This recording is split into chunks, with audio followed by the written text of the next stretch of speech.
Sweet. Well, thanks, man. Thanks for coming in. My pleasure. Yeah. So, how did you get started in food? I mean, well, actually, let me start with how long have you guys had Sal's in Beeville? So we opened February 5th of 2002. This February to be 22 years. I've been in Wow. Baldwinsville. Holy cow. Yeah. What is that like to have a restaurant that's been around for 22 years? It's all kinds of different emotions, joyful sometimes, stressful sometimes. It's just rewarding at times. It's like my kids have grown up in Baldwinsville now, and that's my longest tenured town. I was actually born overseas. Oh, really? Yeah. Military family? No, just born in Palermo, Sicily. Kind of parents came over for a better opportunity. Wow. And my dad was an electrician by trade, but he wasn't licensed when he came over, so he got in the pizza business out of I'll say desperation, but something that it's like what Italians come over and do, right? Italians come over and either cooked or in the trades, right? Yeah. And so he got in the food business, and I kind of fell in love with it when I was 10 and started making pizza when I was 11, and here I am at 40-something years later. That's wild. Yeah. Crazy, right? Did they go to the north side? They didn't. We actually moved to Jersey. Oh, okay. Yep. So we're in Elmwood Park, New Jersey. Yeah. And so I came over, and then we came over to upstate in 90. Okay. We opened up DeRuyter, New York. It was just Yeah. Sal's Pizza there. Still there. Oh, okay. Wow. Yeah. That's wild. Same family or different owners? Different owners now. Okay. My parents have since gotten out of it. That was about 10 years ago. Okay. And I kind of branched off on my own and opened up Baldwinsville in 2002. That's wild. Yeah. All right. So you're born in Sicily. Yep. How old were you when they came I over? was 8 years old. 8 years old. Mm-hmm. Wow. What's that like? I mean, what? Yeah. It's different. The culture is way different. But we're a very tight family. So we just stuck it out. I mean, it was Sicily's beautiful. I mean, don't get me wrong, but there's lack of opportunity there. Right? It's just a very small island. Okay. Kinda.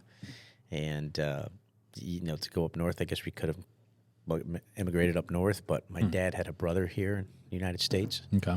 So kind of tend to, gravitate towards family, and here we are. Yeah. Do you have like memories? I mean, 8 years old, you got to do. have of living in Sicily. I do. Did you speak English when you moved over here? I did not. Wow. I'm completely fascinated by this right now. English is my second language. That's wild. Yeah. Yeah. All right. So 8 years old, coming over to Jersey. Yep. Maybe not too far of a cry, right? No.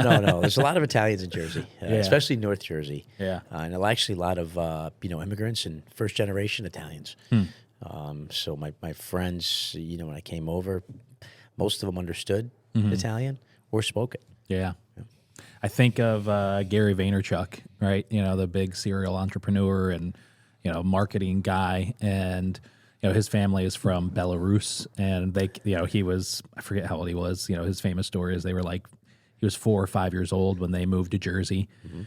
And, from communist Russia. And his parents, I don't think, spoke any English. And they all lived in, family of 4 or 5 lived in a 1-bedroom apartment. And his dad wound up opening up a liquor store.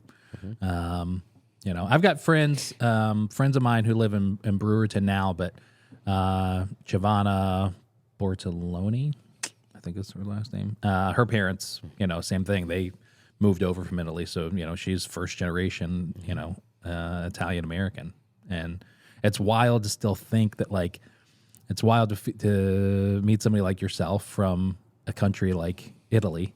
That's first generation. Actually, you're not even first. I'm yeah, not. My kids are. Your kids are. My kids are. That's wild. I'm still an immigrant. That's crazy. But I am a United States citizen now. Yeah. I turned over when I was 18. Okay. Did that. So I have a United States passport. But, my first home where I was born, is Italy. Yeah. We're actually going back in summer 25. Okay. My son's going to graduate that year. It's going to kind of be his graduation present. That's cool. Kind of going away and show him, 'cause we've been over, but they were young. Okay. So hopefully they remember this trip. Yeah, that's awesome. Do you still have family over there? I do. Okay. My mom has 3 siblings there. Okay. Yeah. Yeah. It's I'm sure you know Mike from Via Napoli. Yeah. Mike yeah. Afanito. I know he is.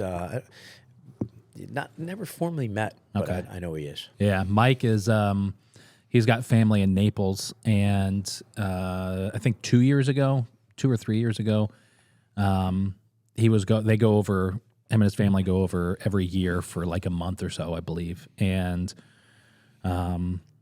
he was posting about it on Facebook, and we were texting back and forth, and there was like a split second there where I was going to try and go with them and like get some video footage and stuff like that, but really just used it as an excuse to go over to Italy for the first time. And I looked at tickets, and they were incredibly cheap. It was like a direct flight from JFK to Rome was $800. Yeah, that's not bad. What time of year? That was, I think it was like January or February. Yeah. That's when you try to go in August. They're double that. Oh, really? Yeah, Okay. it's peak season. It seems Gotcha. like. Okay. But Naples is where pizza originated. Yeah. Right. Yeah. Yeah. It's wild. Fabulous. Yeah.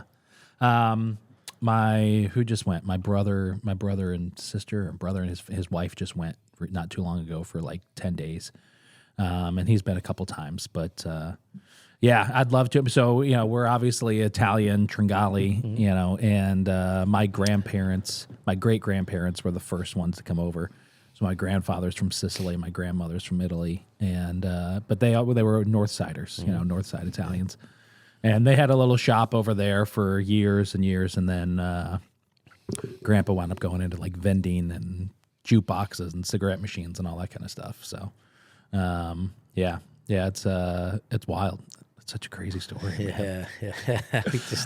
You come over for Italian. Most Italians, but when they come over with a purpose. A purpose to kind of better their life, right? And I still feel like the American dream is still possible. Yeah. I mean, it is for me. I'm living it. Yeah, for sure. So. Yeah, I think that's it's one thing I've learned. How old are you now? I'm 40. I'll be 49. Friday. Okay. Wow. So close. Yeah. Yeah. Getting up there. Happy early birthday. Thank you. I'm 37, and if there's one thing I've learned, it's like what is the American dream? Because I think a lot of us think it's like the end result, like it's the success. It's like you start your business, you do whatever it is, right? And the American dream is like when you hit your goals. And I don't think that is. I think the American dream is like kind of the struggle. It's the hustle of it all. I've had this business for 8 years and full time for I think 3, and I've just kind of learned the benefits of being a business owner. It's not always making $1 million, which I haven't come anywhere close to yet. But my wife and I we've got our first son. He's 14 months. Congratulations! Thank you. And especially over that time, it's like it's realizing those benefits that come with being self-employed versus working for somebody else. I think that's kind of, I think happiness is ultimately the American dream, whatever you're doing, right? Yeah, 100%. Yeah, there's the 10 years. Do you ever hear the 10-year success story? It takes. You see a lot of people that are successful, but you didn't see the 10 years it took for them to get there. Yeah. Or 20, whatever it takes. But that's just, there's a lot of those. Yeah. Overnight success, there isn't that much unless you win the lotto. Right. All right. Yeah. There isn't that much. It takes struggle in anything you do, I think, to ultimately get where you want. Oh, for sure. Yeah. I mean, there's famous author Donald Miller is his name, and the long story of it is he had written all these really successful books and New York Times bestseller, and these 2 movie producers came to him and said, "Hey, we want to turn your book into a movie." Well, the book was called Blue Like Jazz. It was sort of like a memoir for his life at that point, and so he said, "All right, let's do it. Let's make the book into a movie." So for the next year, the 2 producers and Don sat in his living room in Portland, and they were trying to take the book into what would be a good script, right? A good movie script. And so as they're going through these different things from the book, they're like, well, maybe Don should work in a factory. Maybe he should find this girl that he really loves, and he should try and, maybe this part of the movie is he's trying to get her to fall in love with him. And as they're coming up with these suggestions, he's saying, yeah, but that's not what happened to me in the book or in my life. And there was like multiple nights of, similar things. And finally they said, Don, your life's just not that interesting. Like we have to insert these sort of things to make it. And so he was kind of using that. He was using this framework of what makes an interesting story, like an interesting movie, and trying to use that into your own life. And he said, one of his examples was if there was a movie of your life that consisted of boy wants new car, boy gets job at grocery store stocking shelves at night to afford the down payment, and the end of the movie is boy drives off the car dealership lot in his new car. That's not an interesting movie. Like nobody's going to go see that. Right. It's the struggle that usually makes stories interesting, and that's true. I think that it's definitely true for life. Whatever you're trying to do, there's usually going to be, if it's worth it, there's going to be some sort of a struggle involved, right? 100%. Yeah. I can't imagine that kind of a struggle though, of like being a family. Were you an only child at the time? Or? I have a sister. Okay. And we came over. We're only 13 months apart. Okay. So very close and yet very far apart. Yeah. But it's just, we, coming over at 8 and she was 7. A lot of these, I still remember. We lived in this little apartment. It was a 2-bedroom apartment. Yeah. So my parents actually, what they did is they made their bedroom had a living room. So, because boy and girl, so each of us could have our own bedrooms. Oh, wow. Yeah, still remember that. That's wild. Yeah. Yeah. Have you talked to your parents about like, what they remember from that time and, their perspective on it? Yeah. I always, they're very thankful, but they still say it's the best move that they ever made for us, for them. It's just it's a different way of life. I mean, there's nothing wrong with, obviously there's a ton of people living there, their quality of life, I think, per se, might be better. Yeah. I mean, the food is amazing. Yeah, for sure. Yeah. It's true organic. I mean, the flavors, if you've never been, you got to go and experience it for yourself. You really do. It's a must. Oh, yeah. And the climate's pretty good, too. Yeah.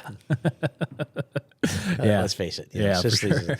The sun shines, I'd say there's 365 days. I'd say you bet about 300 days or 330-something days of sunshine. I mean, the sun's crazy. always shining. Yeah, that's wild. And that part's magnificent. I still remember as a kid, outside of our balcony, because my grandfather built, he's the one that built the house. It was a 4-story, so he built each level for each kid. He had 3, he had a daughter and 2 sons. Okay. Right. And himself, so he built a 4-story pad. Each balcony, if you look outside the balcony, you have mountain view.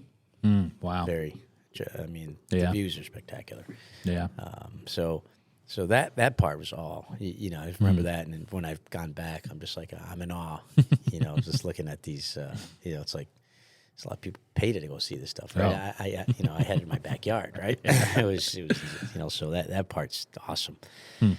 But I also remember, not having much, coming home, my dad, he's an electrician, but struggled to get work or, work for people that didn't pay because money's not, it doesn't flow a lot. Yeah.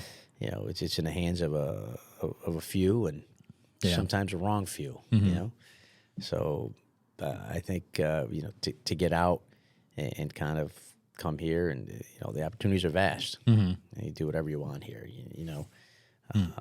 there's so that part is what we're thankful for. Yeah, I'm sure. Yeah, it is. I mean, it's very different to kind of have the opportunities that we as Americans have, and the amount, especially nowadays, like the things that people can do to make money. Oh my God. And to make even a lot of money. I mean, if you're talented, if you put enough work into it, I mean, somebody could make a healthy living sitting in their bedroom with a camera and a microphone, doing just about anything. And honestly, it's funny. I was talking to I was at a restaurant doing some photos not too long ago, and there was like they let these like 15 cops meet there every Monday. The restaurant's closed, but they're in there prepping for the week, and these police officers all come in, and every Monday they have lunch there. And so I was sitting there that day taking pictures and talking to the officers, and out in Arizona, there's this the sheriff's department who started a YouTube channel, and they hired a camera guy to like follow the officers around and make their own police, like version of cops, but it's not like aggressive. It's a lot of it's like traffic stops and that kind of stuff. But they've got millions of followers, and it's taken off. And so one of the officers that was in this restaurant on Monday is retiring soon. And so we were all talking about, what's he going to do and different ways to make money online, doing videos and all that kind of stuff. And so we were just talking, and it's relatively simple to go online and make $100,000 a year just making videos. It's crazy. I mean, relatively simple nowadays. And that's not an opportunity that people in every country have. No. At all. And the easy access to the equipment here is just crazy, and especially how cheap it is nowadays. So yeah, that's wild. All right, so move from Sicily to North Jersey when you're 8 years old, and then in the 90s come here to Central New York, and your parents had the pizza shop. Where did you say it was? DeRuyter. Yeah. Okay. Yeah. Southeast of Cortland. Yeah. What was that like going from Jersey to DeRuyter? Oh my God, culture shock. Yeah. I'm a chameleon. I mean, I'm a chameleon. I blend in every situation. I don't freak out, right? But I made new friends, and I went from playing football in Jersey for a year to DeRuyter didn't have a football team. Here it is. Your option is soccer, track, learn how to swing a golf club. I mean, these are, learned how to hunt, how to drive a four-wheeler, right? I mean, these are things, these are life lessons that, you can't learn. Every kid doesn't learn. Yeah, for sure. And so I'm grateful for that. Oh, I'm sure. And it was an experience, so, from 1990 or 91. So it was fall of 91. I went to school in DeRuyter, graduated in 94. And, then I went to college, started out at Delhi, but basically never looked back, didn't live in DeRuyter for very long. Yeah. But my parents were there till 10 years ago. That's wild. But, once I went to college, I would come home for short periods of time, and then I'd be out again.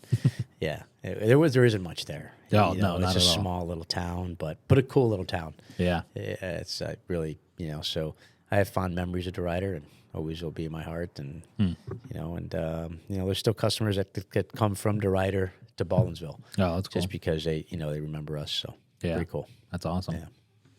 All right, so I mean, I've got to ask you kind of the obvious question, and that is, what do you think about Italian food in Syracuse, in Central New York? I think there's a lot of good Italian food in Central New York.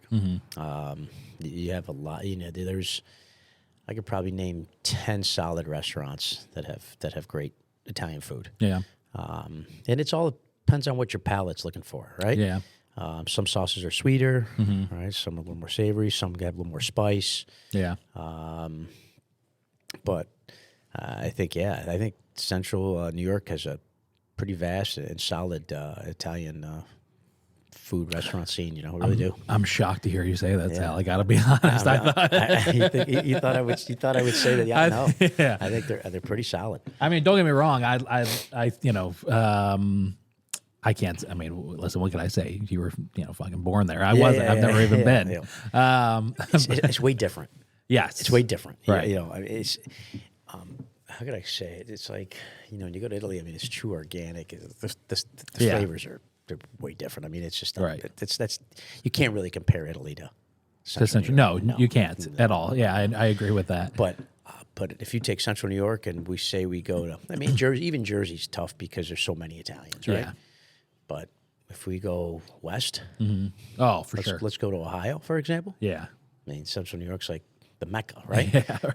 It's, Yeah. so so it depends on what you're comparing it to, I guess. Yeah. But I think Central New York does, a lot of Italians came over and Yeah. I think they do a pretty good job with Italian food here. Yeah. I used to live in Central Texas near Austin, and yeah, I mean, living there and then trying to find anything resembling, our Italian food here, doesn't exist. It's canned sauce. And Yeah. They don't know that's barbecue. Right. If you want barbecue, you go to Texas, right? Yeah, You're for not sure. going to Texas for Italian food. No, not at all. I'm sure there's like some big, Dallas, maybe there's like one or two, people who know what they're doing. But I don't know. The thing that, has always, I shouldn't say, well, the thing that's probably always bothered me, and it bothers me with like Mexican food also, is, the word authentic, because Italy is a large country, right? And there's going to be a completely different style of food in North Italy versus South Italy. You're and, 100% correct. And so when people are like, "Hey, we have Italian food," and it's it's like it's a lot of parms, right? Chicken parm, veal parm, this, that, and the other. It's like, well, is that the entire country? Right. And so that's one thing I loved about Amano. When Alex and Lauren were here, Great place. Phenomenal. I'm kind of miss it. I know. But yeah, that they have they have a little bit of everything, and they did a great. Anthony, who I know, and Yeah. was actually ran Avocoldi's Yeah. Right. for a long time. Another great place. Yeah. And they just he knows what he's doing. Oh, for sure. And yeah, I don't know what happened, but I think one of the sons moved away. Yeah. So Alex, the older son, and his fiance, Lauren. They're both they were working with like Mark Vetri in Philadelphia, and they lived in Italy for I want to say it was a year, but now I'm like questioning if it was that long. But anyways, they spent a considerable amount of time in Italy, eating and learning, and at Amano they were hand making every single pasta. Yeah. And one of the best focaccias. And then before the pandemic, they had this thing they would do. Was it Markowitz Deli? And they would do like these lunch pop-ups, and Lauren would make pastrami that it was like you're sitting in New York City. It was like, you're back at Katz. I mean, just phenomenal everything. And, yes, Anthony and the entire Fiacchi family, they're like, if there's like the shining example of hospitality, it's the Fiacchi family, without question. Yep. Noah makes absolutely phenomenal pizzas. Yep, he does. So they're still a wonderful restaurant, and I'd say top 3 in Syracuse without question, and like downtown. But just not exactly the same, with some of the other stuff. But yeah, still phenomenal restaurant. But so with Alex and Lauren, like you would see, like, hey, in the winter we're gonna be featuring cauliflower pastas. Like they would shift seasonally, and they would even shift like different regions of Italy with their menu. They would. And that's one of the only places I've ever seen that like does that when it's, hey, we're an Italian restaurant. I think that's what separated them. I think that's what made them unique. Yeah. From the other Italian restaurants in the area. Yeah. The other ones, I mean, including ourselves, we just we stick with what we know.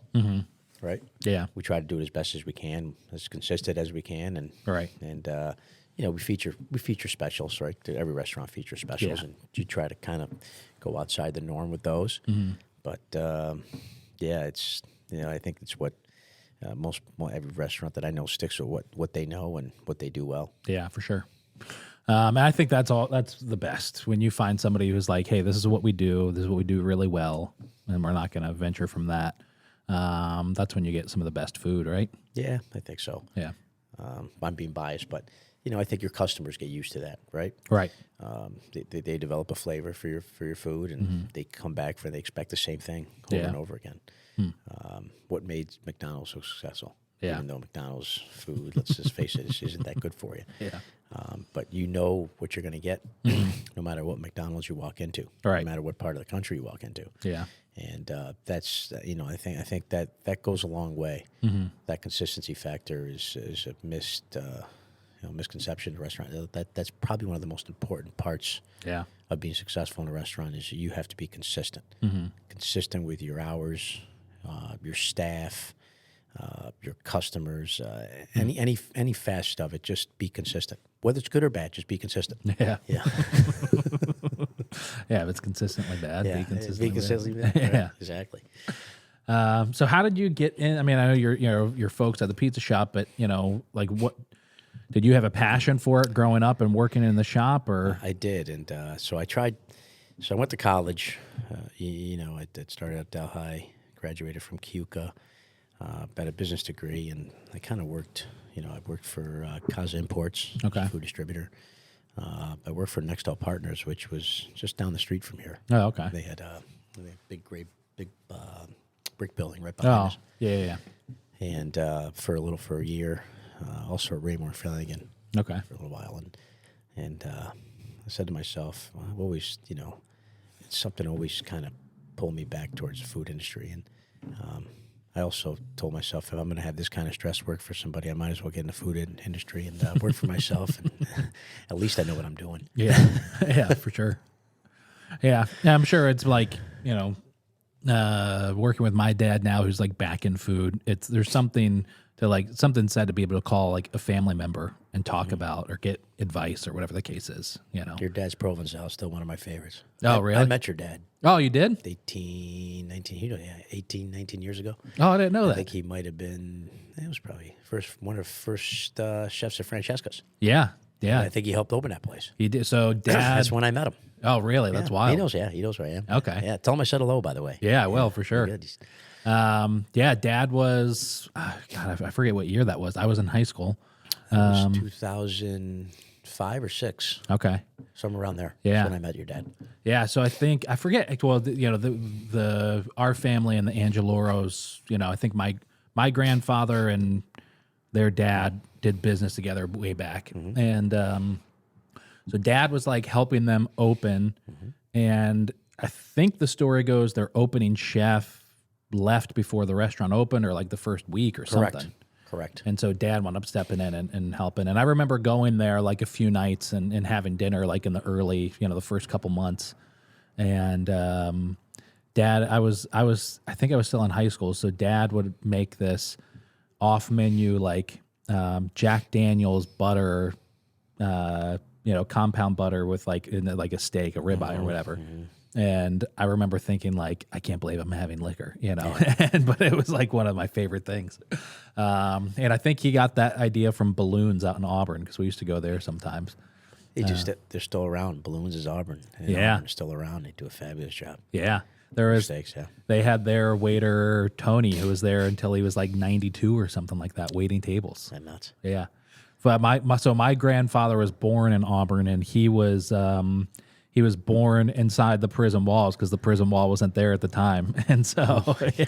That was housing? Yeah, I think, yeah. So, and he grew up in Balloons is right across the street, I think, from the, it's wild. But, so we used to go to Balloons every once in a while. But yeah, so that's, so dad was at Francesca's back in the day. Yeah. That's wild.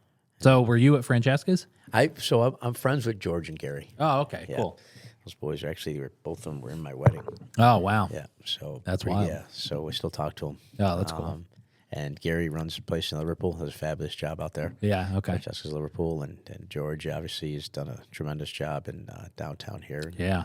Right. It's why it's I mean the patio's still one of the best patios I think you could. Oh. Are in the area. Yeah, right? for I think sure. That's what's made that place, and Yeah. food's pretty good too. Yeah, they do a good So job. He did a job, yeah. So he's consistent. Yeah. That's key. He knows what he's doing, doing a good time, a long time, and but yeah, it's he used to. That's a funny story, and I was in a different location than I am now. Okay. We were Are you familiar? We were next to Subway in Yeah. Baldwinsville. Yeah. A little takeout place. And both, they're twins. Yeah. They'd come in at the end of the night, and we just bust chops. And and George would always say, if I'm going to open up a pizza shop, I'm going to try to model it. I'm going to learn from you. Oh, really? Well, they know I've been doing it a long time. And in fact, Gary, before he opened up, he would come in and kind of, we would talk, for hours. Oh, nice. About things. And obviously he's doing, we're different, but we're alike, Yeah. in certain ways. So, yeah. That's cool. Yeah. Yeah. Still friends with those guys. They're great guys. Yeah, for sure. I don't know them too well. I worked at Metro Mattress for like 10 years, and Gary came in and bought a mattress from me one night. And I remember them from like back when Dad was there, but I don't think he recognized me. But yeah, I mean, Francesca's in Liverpool, incredibly busy. Francesca's, it's amazing. Sticking in that location and keeping that area, because God only knows what happened if they weren't there, today. Yeah. Right. Yeah, they revitalized that. That seems like he's got a liquor store there at the end of it, Yeah. and they have an Airbnb, which they put a bakery there in between them. Yeah, They've done awesome. a fabulous job. You really, you're right. If that wasn't there, what would that area look like? Right. Yeah. You have the hospital there, right, St. Joe's, and Yeah. they've done some revitalization there. But Yeah. I think Francesca's has definitely helped, keep that area looking decent. Yeah. It's just too bad. For sure. I mean, Asti has been gone now for however many years, and Time. and I think one of the challenges is you have Helio Health with their center, which is right there around the corner, and it brings in the people that are going there all the time. I think brings in kind of a rough crowd to that area. So because like I drive past that a lot, my wife and I still live on the north side, so I come down Butternut, which is like one of the worst stretches that exists in Syracuse. It's crazy. They've been clean. I will say, like, I've been on the north side now for 8 years, driving down Butternut, and this past year is the first time I've ever seen a police presence when there's not like a violent crime. So I've seen Syracuse officers just walking a beat on Butternut, which is wonderful. That's so important. Oh my God, yeah. And, that area is poverty. The whole thing is just poverty ridden. Right. If there's figure out some way to get rid of poverty and bring more jobs around it, that's what it comes down to, really. Yeah, without a doubt. So anytime you can add some type of new industry or a restaurant, anything to bring, right? Anything to revitalize an area. Yeah, for sure. It's important. Yeah. So there's definitely some pockets of Syracuse that are like, people are starting to pop up a little bit here and there, buildings that have been empty for years. And,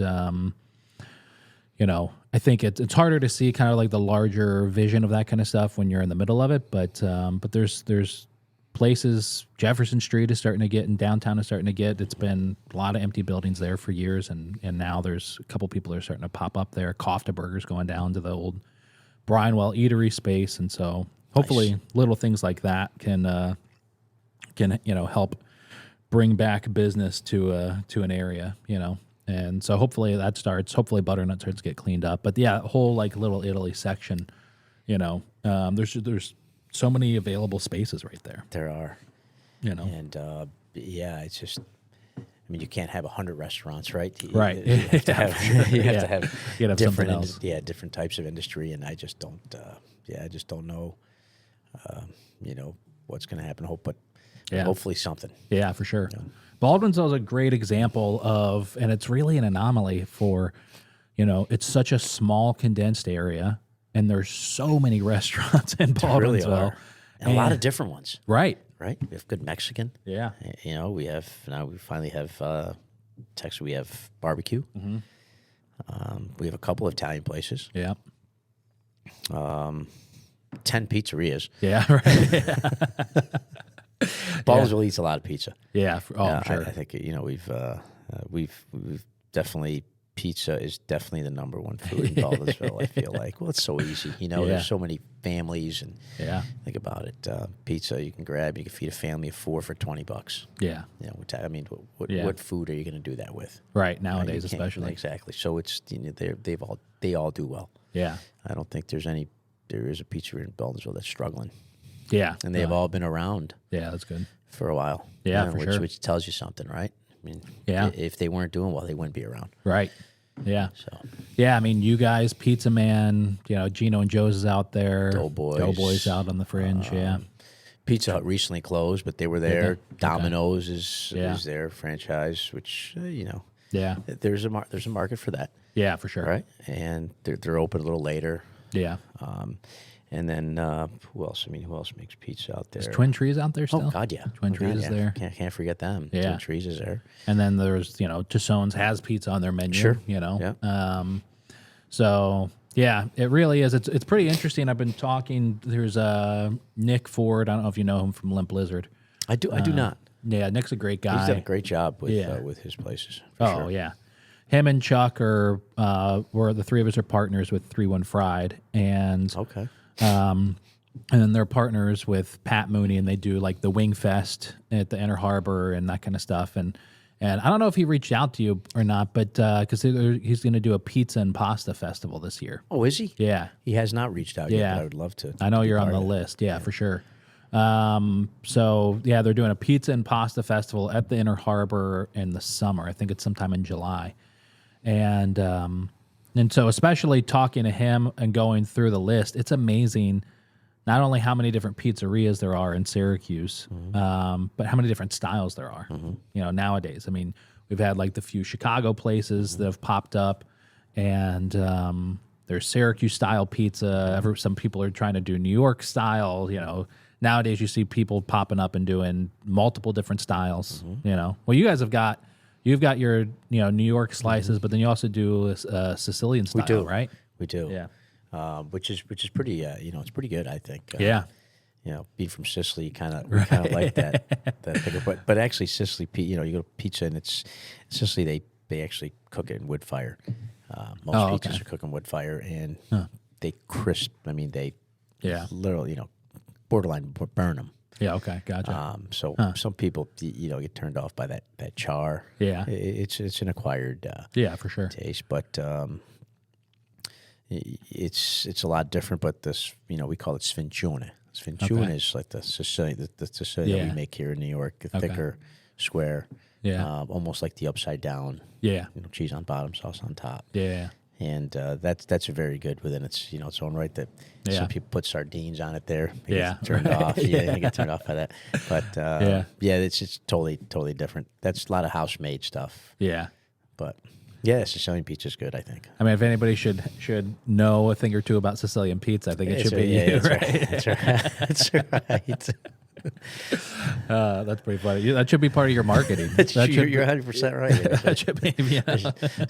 Shift it all. Say, hey, you want Sicilian pizza? You got to eat from a guy who's born in Sicily. Yeah, for sure. That's hilarious.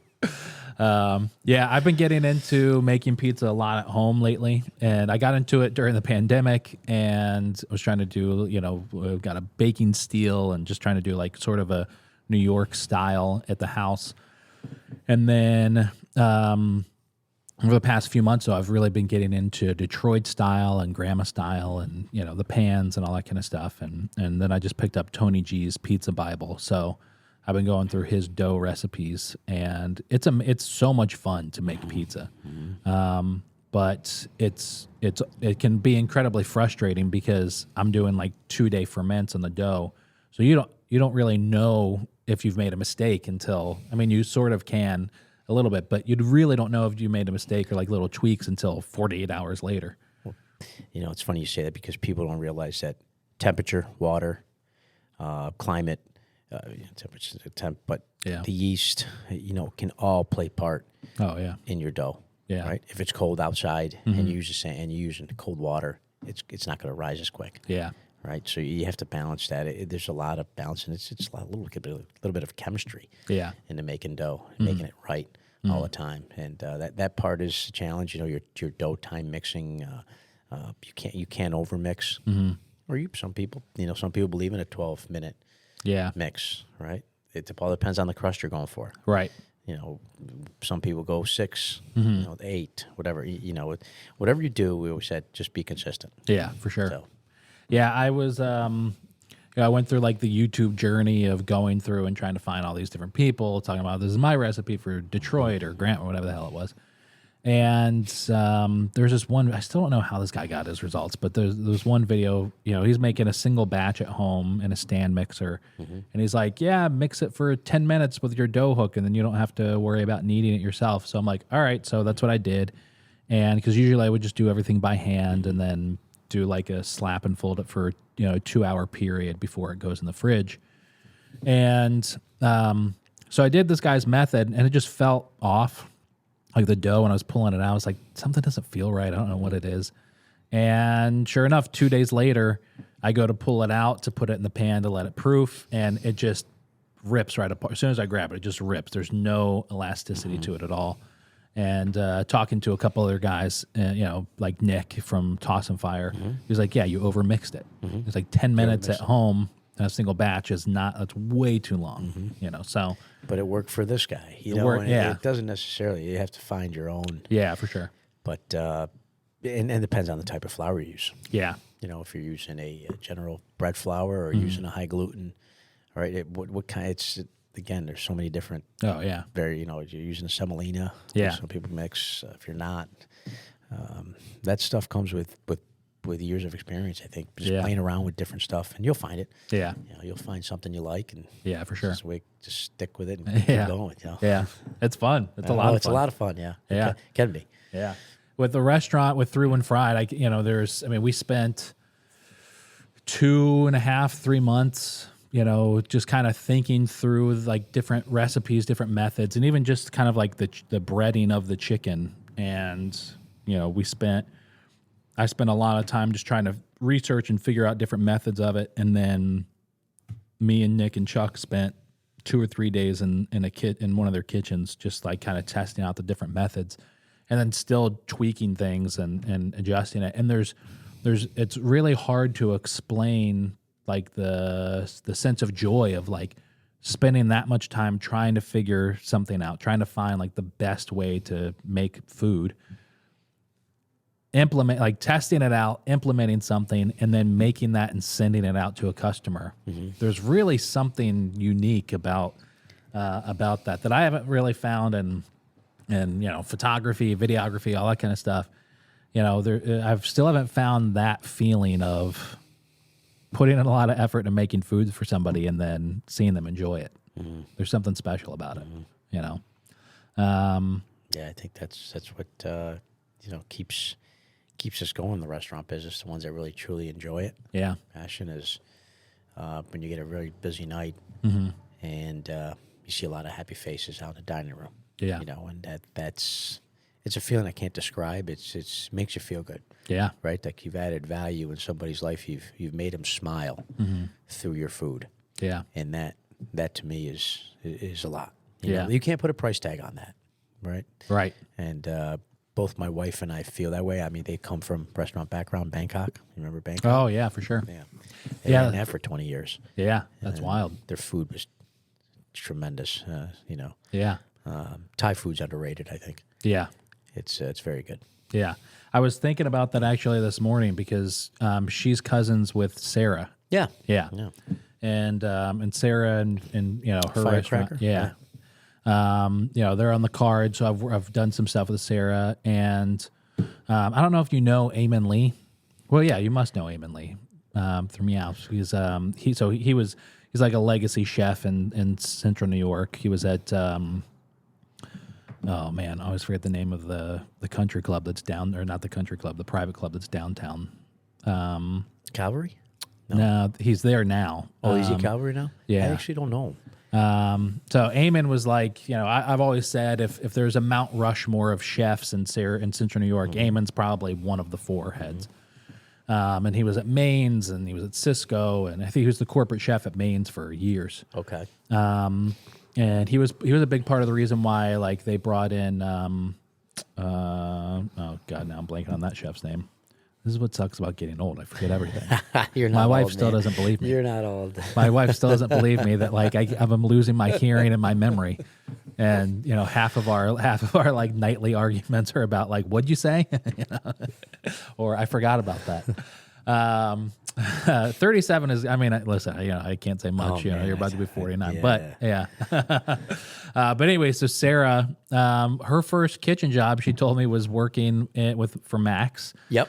And At Lemongrass. yeah, and she was Very good place. yeah, because they had the shared kitchen, and she was working next to Eamon Lee and then Jared, who now owns St. Urban, that just moved Gotcha. down to New York City. So her first kitchen job is next to these two.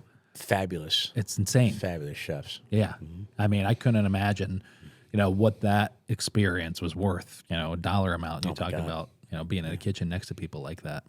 Yeah, you can't put a price tag on that. No. You're learning from guys that really, wear it on their sleeves, right? Their passion is through the roof, and Yeah. it's the best way to. I think it's the best way to learn. It's tough. You can go to culinary school. They could teach you some stuff. And there's different culinary schools, right? CIA is one of the better ones, but I still don't think that you get you will become as good as if you work to a guy who's really talented. Oh, yeah. Or a girl, guy or girl, whoever's. Yeah. It's the passion will teach you. It's like anything, I think. It's like in the trades. I mean, you can learn, you can go to trade school. Yeah. But you're going to learn on the field much better than you would in school. You'll learn the basics in school. Oh, for sure. So We had a guy, up at the restaurant when we first opened, we had the, restaurant manager, line cook, and we tried to come up with different specials every week. And so as a way to, instead of me just trying to come up with different specials, and a way to kind of like get the staff involved and incentivize them, we would pay them. We'd say, you come up with a special and we'll pay you like a dollar for every sandwich that we sell that week. And so it's up to you guys to, come up with the idea, figure out what we have to buy, coordinate with me. I'll come in and photograph it and post it and get everything going. And so one of the ones that they did was a chicken Caesar chicken sandwich, right? Nothing crazy out of the box, but it was really simple. It was the guy we had at the time. It was a fried chicken sandwich with romaine lettuce and Romano cheese sprinkled on top and Caesar dressing. Okay. Yeah, whatever. Simple. Right. sure. 6 months later, we had a new, he had moved on to a different opportunity. So we had this new guy come in who been in kitchens in Syracuse for like 30 years, drinking problem, the whole nine, right? Like if there was a poster child for career line cook, this was the Here guy, he is. right? But incredibly talented. The wealth of knowledge this guy has when it comes to food and operations and I mean, it just insane. Like he comes in, cleanest kitchen I've ever seen, organized, just whatever. And so I asked him, I was like, hey, this is what we do for the chicken sandwiches. Like, you come up with a special, same deal, right? So one of the first things he says is, let's do a chicken Caesar one. I was like, okay. I was like, we've already done it, and he comes up with like, roasting his own red peppers and, making his own cheese for it and making his own dressing. And I mean, it's just Totally different level. Completely different level. And it's amazing to see, two different cooks. I mean, granted, 5 years on the line versus 30, but those two different iterations, both were delicious, but just the wealth of knowledge that he had with food and what could go into it just absolutely blew me away. Experience is tough. It's just tough thing to replicate. Yeah. Right. Right. You have it. You either have it or you don't. Yeah. One of that, right? Yeah. You have to. It takes time to develop experience, and yeah. So it's you're gonna learn a lot from somebody like that. Oh, for sure. Yeah. Yeah, and I think when it comes to operations, especially in a restaurant, and organization on a line, you can't beat that experience, with somebody. All right, so having the restaurant for 22 years, Yep.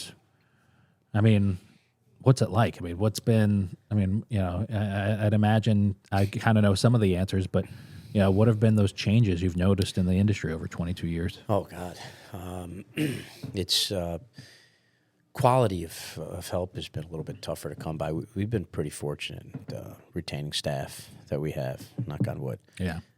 But you're one of two. You're one or two people away from just total.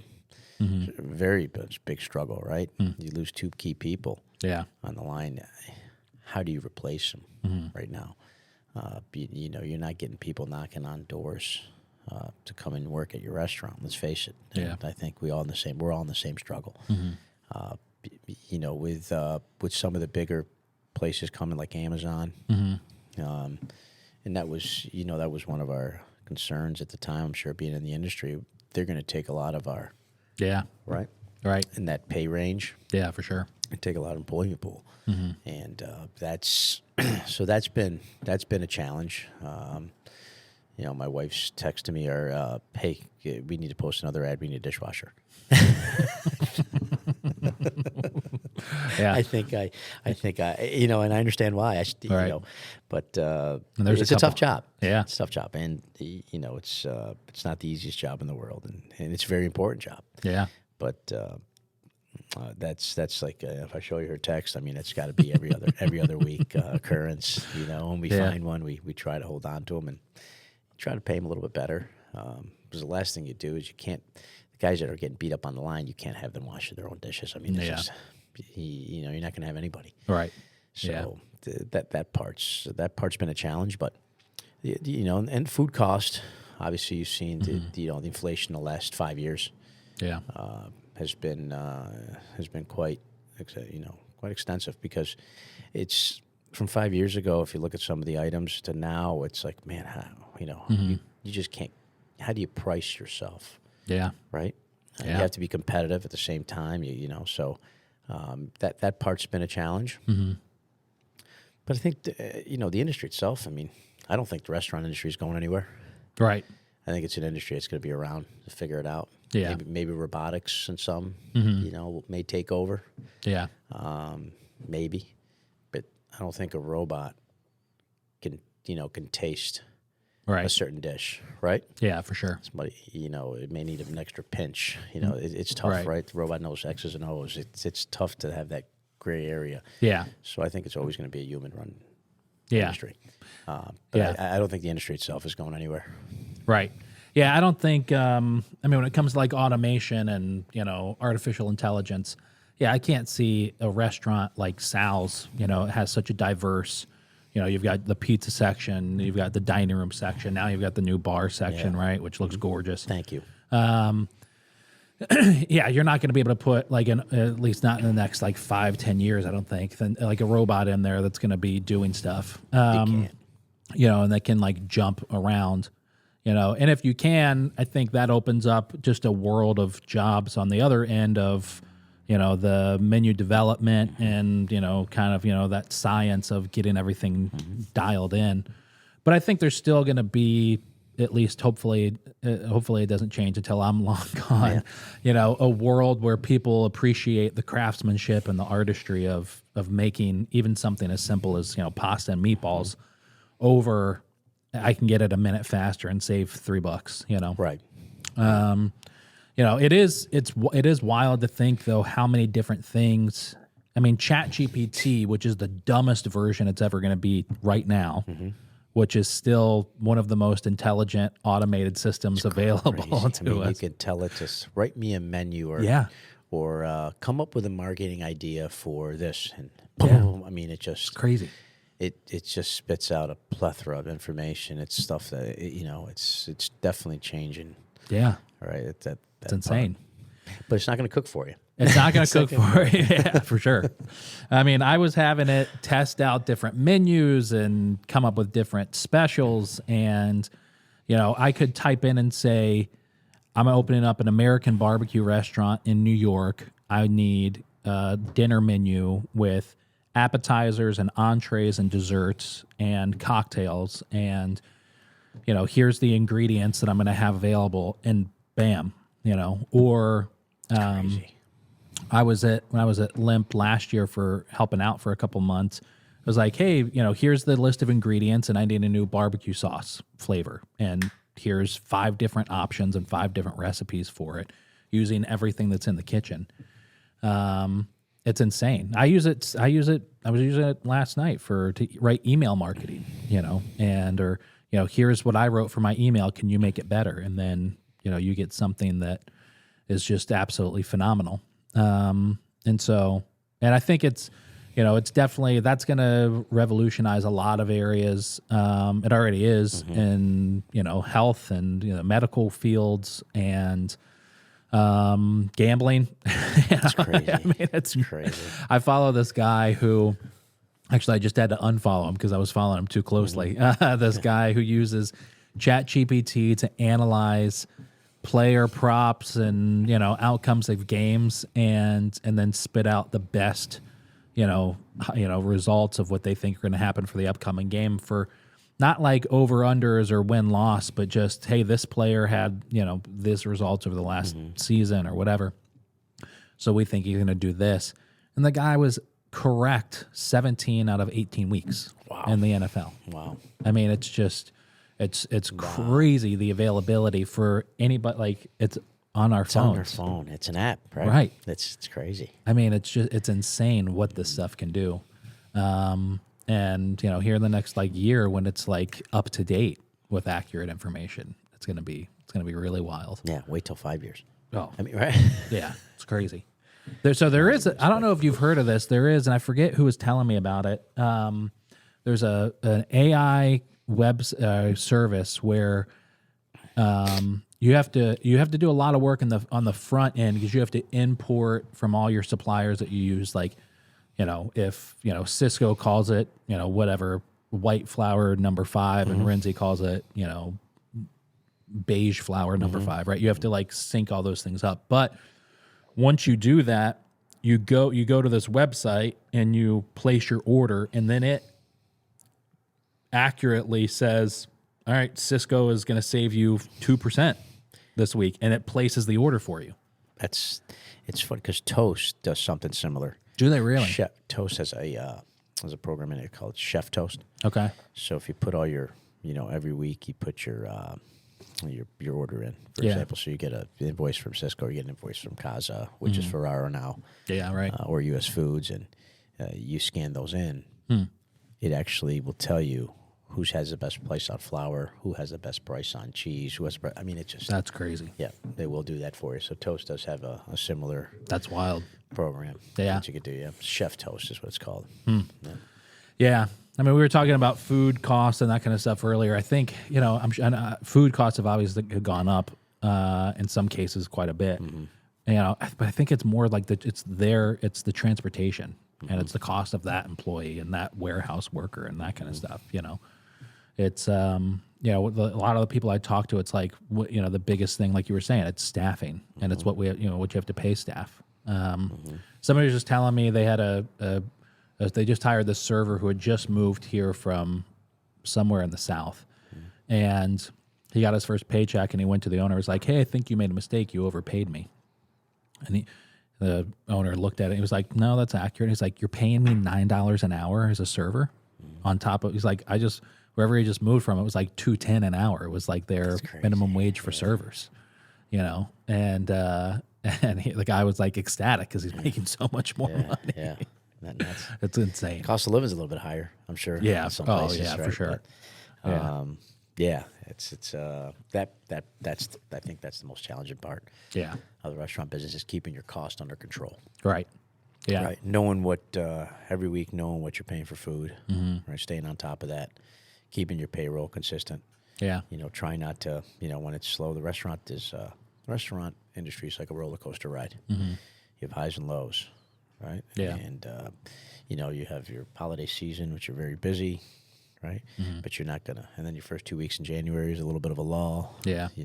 February's a short month. There's a little bit of a lull there as well. Yeah. But you have to keep your cost under control in order to survive. You have to know what you're doing. Yeah. Because if you let those costs spiral out of control, you're not going to be around long. Right. And hence, one of the harder industries to maintain. It's just not a roller. It's not just like a sit back and let the business run itself. Yeah. If you do that, you won't be around long. Right. Yeah. You really won't. Yeah. That's reality.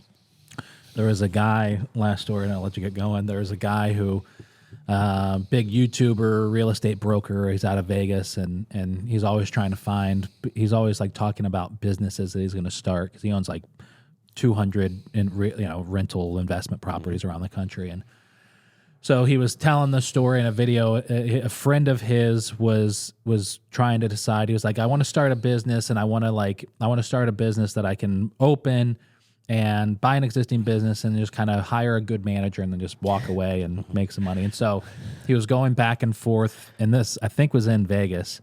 He was going back and forth between a dry cleaners and a frozen yogurt shop. And he wound up going with the frozen yogurt shop. And the rest of the story, you can imagine how bad it went, just about how there is it's not, passive income. No Just way. hire a manager and let them run it, and you just sit back and collect your 10%. That's not how food service works. No way.